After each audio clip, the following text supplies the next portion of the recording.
Ya, terima kasih teman-teman media, wartawan, insan pers yang saya cintai dan banggakan. Kami baru saja keluar dari rapat terbatas bersama Bapak Presiden Prabowo Subianto. Saya didampingi para menteri yang berada dalam koordinasi Kementerian Koordinator Bidang Infrastruktur dan Pembangunan Kewilayahan. Hadir Menteri ATR BPN, Bapak Nusron Wahid, Menteri Pekerjaan Umum Bapak Dodi Hanggodo, Menteri Perhubungan Bapak Dudi Purwagandi, Menteri Perumahan dan Kawasan Permukiman ya, Bapak Marwara Sirait, kemudian Bapak Menteri Transmigrasi Bapak Iftitah Sulaiman. Tadi juga hadir Menteri Keuangan Ibu Sri Mulyani, Menteri Dalam Negeri Bapak Tito Karnavian, dan Menteri BUMN Bapak Erick Thohir, juga tentunya Menteri Sekretariat Negara Bapak Prasetyo, dan Seskap Bapak Teddy Indra. Kami secara khusus diundang sambil makan siang memaparkan sekaligus mendiskusikan berbagai isu utama terkait dengan infrastruktur dan pembangunan kewilayahan. Saya tadi membuka atau mengantar sebelum para menteri memaparkan secara teknis sesuai dengan portfolio kementerian masing-masing.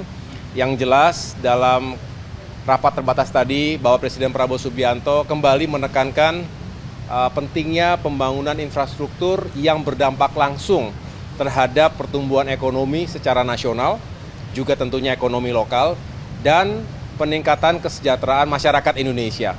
Kita tahu bahwa target swasembada pangan, swasembada energi, hilirisasi, termasuk penguatan sumber daya manusia melalui sektor pendidikan kesehatan dan juga konektivitas itu membutuhkan dukungan infrastruktur yang memadai. Oleh karena itu, tentu dihadapkan pada efisiensi anggaran, kami juga menyikapi dengan positif bahwa memang perlu dilakukan prioritas yang terbaik untuk mendukung prioritas-prioritas dari Bapak Presiden tanpa mengesampingkan pentingnya perencanaan sekaligus pembangunan infrastruktur yang memang juga penting untuk hari ini maupun di masa mendatang. Oleh karena itu kami tentu semangatnya adalah terus mencari solusi termasuk sumber-sumber anggaran yang tidak hanya bersandar pada APBN atau fiskal kita, tapi juga sumber-sumber investasi yang kredibel, yang sustainable, baik dari dalam maupun luar negeri.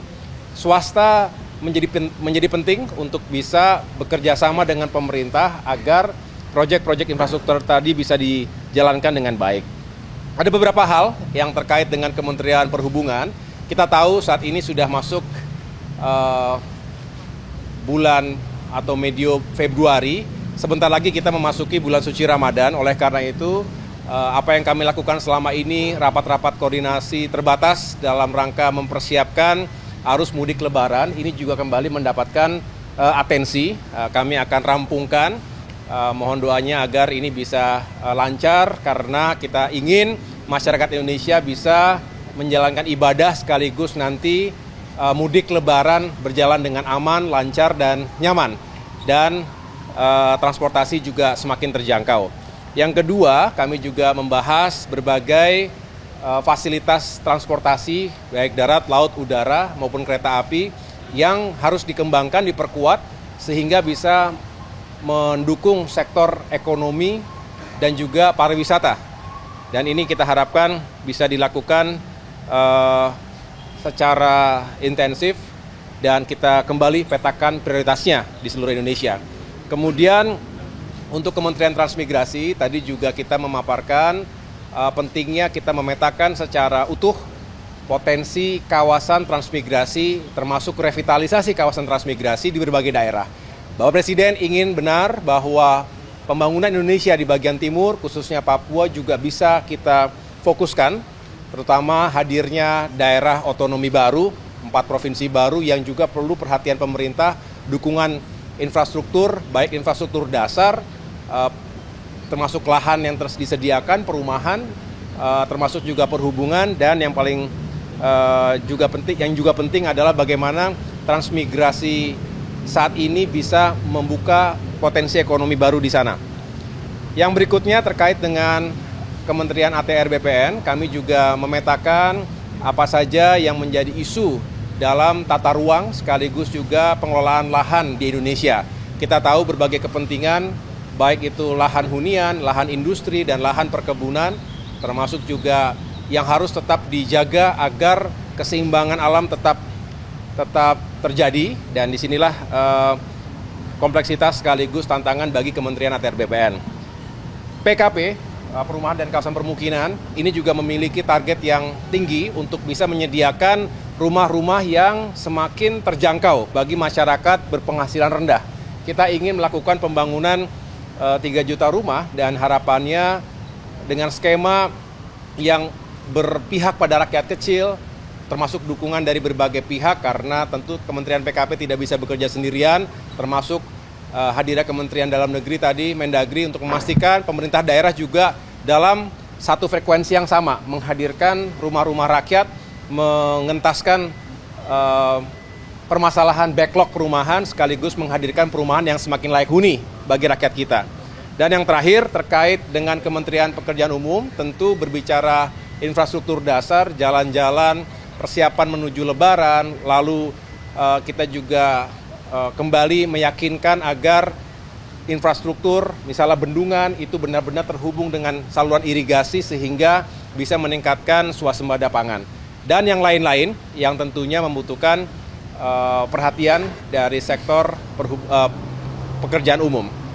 Kira-kira itu teman-teman sekalian yang dapat saya sampaikan. Intinya adalah Bapak Presiden senang bahwa infrastruktur ini terus bergerak, terus mencari solusi, dan kami mendengarkan berbagai masukan dan harapan masyarakat tentunya yang juga penting untuk kami akomodasi dalam pengembangan kebijakan di bidang infrastruktur.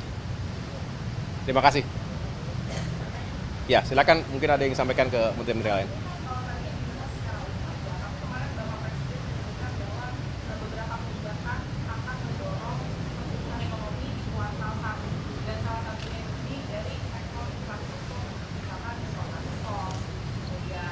Apa? Oh.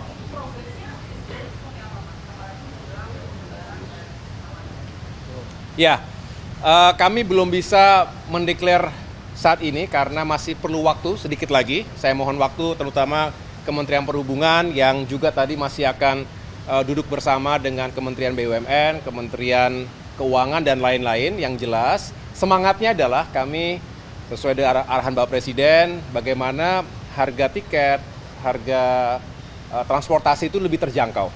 Dan di sini kita menunjukkan bahwa pemerintah berpihak pada masyarakat di saat yang memang sangat dibutuhkan. Kita ingin juga menghadirkan kebijakan-kebijakan seperti tadi. Nah, Nataru yang lalu juga sebagai bentuk bahwa walaupun dalam masa pemerintahan yang baru beberapa minggu saja, tapi kami berupaya yang terbaik. Oleh karena itu, kami sedang merumuskan, menuntaskan segala koordinasi karena semua harus dihitung dengan tepat, dengan cermat, dan pada saatnya akan kami umumkan kepada masyarakat. Kenapa? Segera. Mudah-mudahan dalam waktu dekat ini ya, saya sampaikan tadi memang kita butuh waktu, jangan terlalu mepet karena biasanya masyarakat juga sudah mulai mencari tiket itu jauh-jauh hari, 1 bulan paling tidak sebelum tanggal Lebaran. Jadi insya Allah dalam waktu dekat ini kami akan umumkan.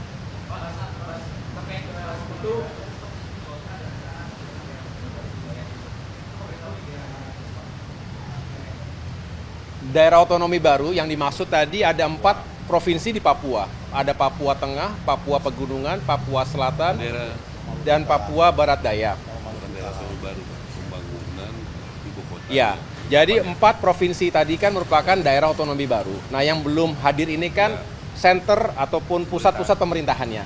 Nah, disinilah memang diharapkan pemerintah setempat, pemerintah provinsi misalnya begitu, sudah menyiapkan lahannya. Nah, memohon kepada pemerintah pusat, termasuk Kementerian PU, untuk bisa membangun pusat pemerintahannya. Berarti kawasan gubernurnya, kawasan DPRD-nya, dan lain sebagainya, termasuk tadi MRP ya, masyarakat Majelis Rakyat Papua. Jadi artinya ini semangatnya adalah bagaimana pemerintah bisa segera bekerja secara optimal setelah ada lingkungan yang dipersiapkan secara infrastruktur. Ya.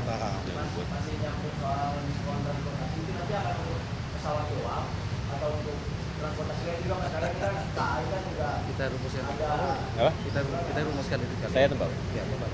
Sedang kita rumuskan.